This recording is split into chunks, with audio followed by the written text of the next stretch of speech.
Magandang Martes po sa inyong lahat ha. Take two na po ito. Napaka-emotional ko po nung ako'y nag-record ng una kong spokes hour para sa ngayong araw nito na ang aking pinangalan ay We Need Climate Resilient Leaders. Kaya lang, alam nyo, kapag ako'y nagre-record dito sa Zoom at bigla kong na-close yung page na hindi ko nalilipat sa desktop yung recording, nawawala. So nawala na naman yung napakaganda kong recording, kaya ulit na naman ako. Pero anyway, kaya na po naman po pinag-usapan din ng climate resilient leaders kasi nga po dito sa sunod-sunod na bagyo na sinalanta tayo, no? At syempre, sinagot naman ng ating mga panalangin ng ating Panginoon na kakaunti po ang naging casualty list natin dito sa Bagyong Pepito. Bagamat alam ko talaga na matindi ang paghagupit, lalong-lalo sa probinsya ng Catanduanes, Bicolandia, Aurora at Central Luzon nitong Bagyong Pepito. Now, ano ba ho ang leksyon na natuto natin dyan? Unang-una, well, itong mga kalamidad nito, hindi po bago sa atin. So dapat meron na tayong karapatan na husgahan ang ating mga leaders sa kanilang response sa mga bagyong ito. Taon-taon po, hindi bababa sa 20 naman ang bagyong tumatama sa atin dahil sa lokasyon natin. No? Tayo nasa bungad ng Pacific Ocean kung saan nabubuo mga bagyo. At dahil sa mulat-mula pa, tayo na ang pinakamaraming kalamidad, bagyo, lindol, pagputok ng bulkan, dapat handa na ang gobyerno. Pero ang hindi nga po katanggap-tanggap, unang-una, dahil nga tayo ay pinakamarami ng bagyo na dumadaan taon-taon, mga flood control projects natin, walang silbi. Walang silbi dahil linalapa ng mga kurakot na mga opisyalis ng gobyerno. O, wag na natin pag-usapan kung ganong kalaking nawawala. Napakalaki na nang nawala sa atin. O, 1.4 billion a day ang ginagastos natin para sa mga flood control projects. Hayan, lumalangoy pa rin ang mga Pilipino pagdating ng mga bagyo. At wag na nating sisihin ang climate change ha. Dahil talaga namang tanggap na natin na talagang lumalakas ang mga bagyo. Ang tanong, kaya naman tumataas din ang mga budget para sa flood control projects. Ang tanong, bakit wala pa ring epekto? Kasi nga, hindi naman na gagastos yung pondo ng flood control para doon sa pinaglalaanan na maibsan ang epekto ng mga sunod-sunod na bagyo. So ang problema pa rin, korupsyon, korupsyon, korupsyon. Pangalawa, yan pong mga sunod-sunod na bagyo ay isang basihan para sukatin kung gaano kaepektibo ang liderato na isang leader. O, naalala ko po ha, nung huling malakas na bagyo bago ang Pepito na tinamaan ang Catanduanes, ang utos sa akin talaga ni Presidente Duterte, punta na kaagad doon. Sabi niya sa akin, ikaw mauna. Dahil ikaw ang spokesperson, kinakailangan alam nila na nandyan tayo. Alam niyo, pumunta kami doon, sarado lahat ng mga way of transportation, naka-helicopter lang kami at nagdala kami kaagad ng satellite communication dahil wala na nga pong komunikasyon ang Catanduanes sa mainland. O kami pa nagdala ng satellite communication para mabuksan muli ang komunikasyon. No? At anyway, bahala na po mga taga-Catanduanes na magkumpira kung paano naging response. Pero as soon as nakalanding po ako dyan, as soon as nabuksan ang komunikasyon, nagkaroon na ng pamamaraan para dalhin ni Presidente ang lahat ng mga cabinet members na may kinalaman para makabangon muli ang Catanduanes. DPWH, Department of Agriculture, Department of Health, lahat-lahat po sila at saka DSWD ay nagtungo doon at doon naging kaugiwain na ng Presidente na kapag meron dilubyo, yung cabinet meeting mismo, hindi sa NDRMC ginagawa, kundi doon sa lugar na nasalanta at napakikinggan na ang lahat ng mga opisyalis doon sa lugar na yun, pati na yung mga taong bayan. Hindi ko po alam kung ginagawa ngayon yan ni PBBM, pero ang alam ko po doon sa NDRMC, nung karoon ng briefing, ay matapos siya tanungin ng kalihim na John Vic Rimulya, ang sagot niya, what do we do now? Tandaan niyo po, ang Presidente Duterte never yan nagtanong ng ganyan. In fact, pinulaan niya si Leni, Vice President Leni nung mga panahon na yon dahil si Vice President Leni, abay nagsabi na kinakailangan magpulong para kung anong gagawin. Ang sabi niya, hindi. Ang tamang leader, pag nandiyan ng abirya, wala nang usap-usapan. Implementation na lang. Kaya naman, bagamat hindi ko sinasabi na ang Presidente Duterte ang kauna-unahan na nag-preposition ng mga relief goods sa mga lugar na palaging sinasalanta ng bagyo, in fairness, talaga naman pinalakas niya yung sistema of prepositioning relief goods. Kaya hindi na kinakailangan magdala ng napakaraming relief goods sa mga lugar na alam naman nating palaging dinadaanan ng bagyo dahil nandoon na naka-preposition. Of course, baka kinakailangan i-augment yan dahil hindi naman sapat talaga para sa lahat yan, pero hindi na nag-aantay ang taong bayan. In fact, kung maalala ng mga taga-Catanduanes, no, talagang maski pa before tumama ang bagyo sa Catanduanes, nabigay na ng relief goods dahil sigurado naman natatamaan ang Catanduanes. So hindi lang pa picture-picture. At saka yung nangyari ang Catanduanes, hindi po tumakbo doon ng presidente para mag-picture-picture. Ako, advance party ako doon. Pero to make sure na unang-una may komunikasyon, pangalawa may pamamaraan para makarating doon ng presidente at mga kabinete para malaman kung anong dapat gawin. At nangyari ngayon after 1 day or 2 days na ako'y nag-advance party doon sa Catanduanes. So dapat ikumpara nyo rin.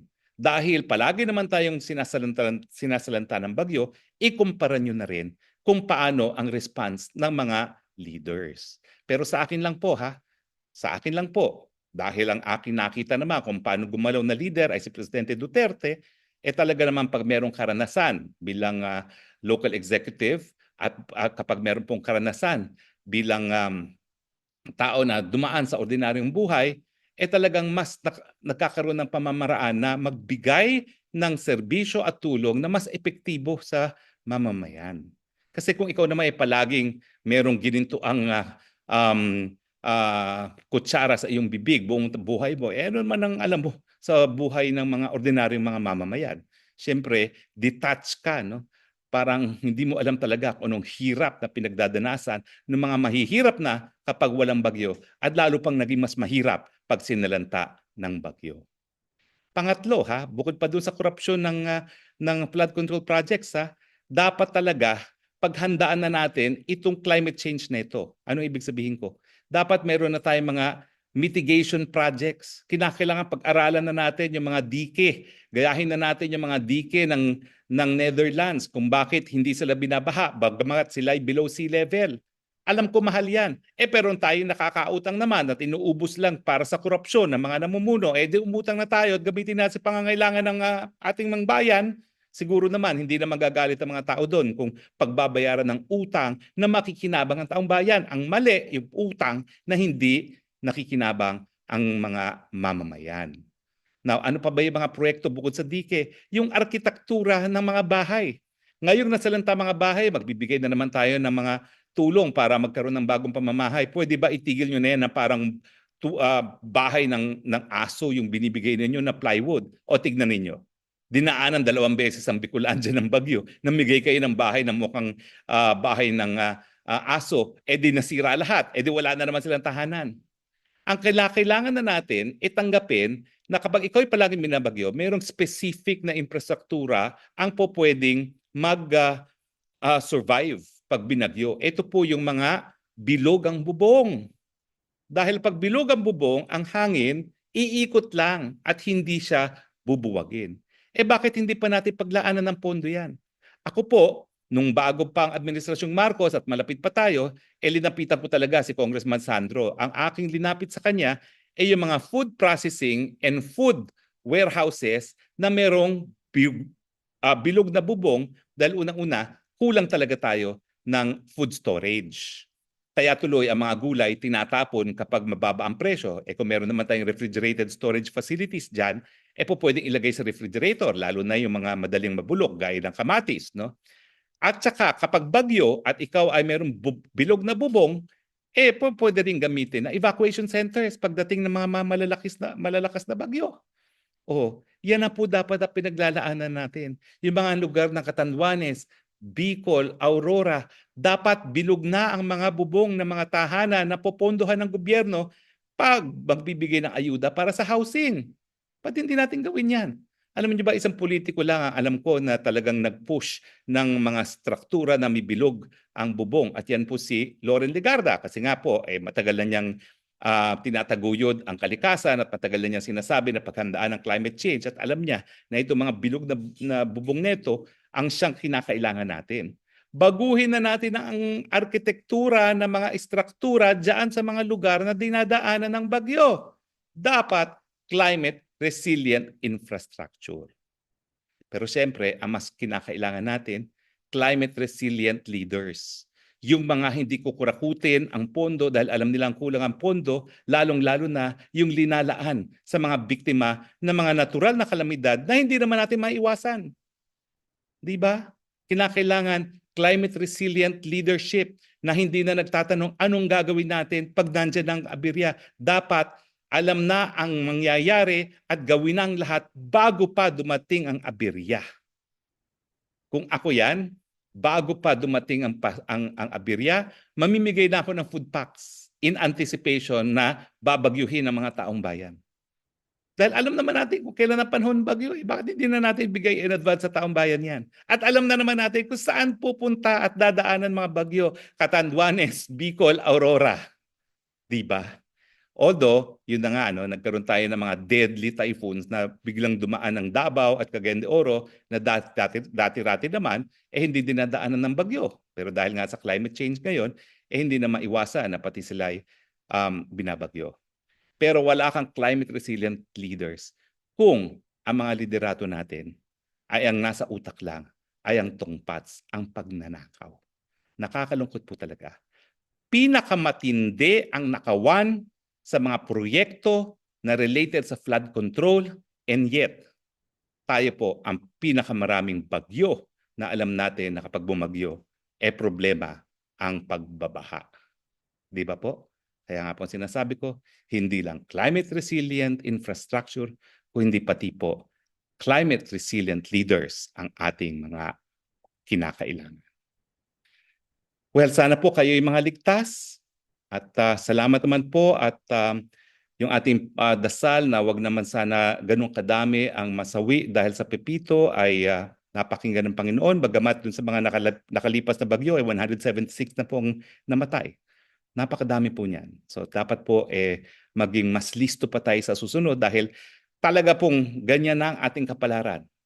Dahil ang Pilipinas ay nariyan po sa bungad ng Pacific Ocean kung saan namumuo mga bagyo, talagang tayo na po ang pinakamaraming bagyo na nakikita sa buong mundo.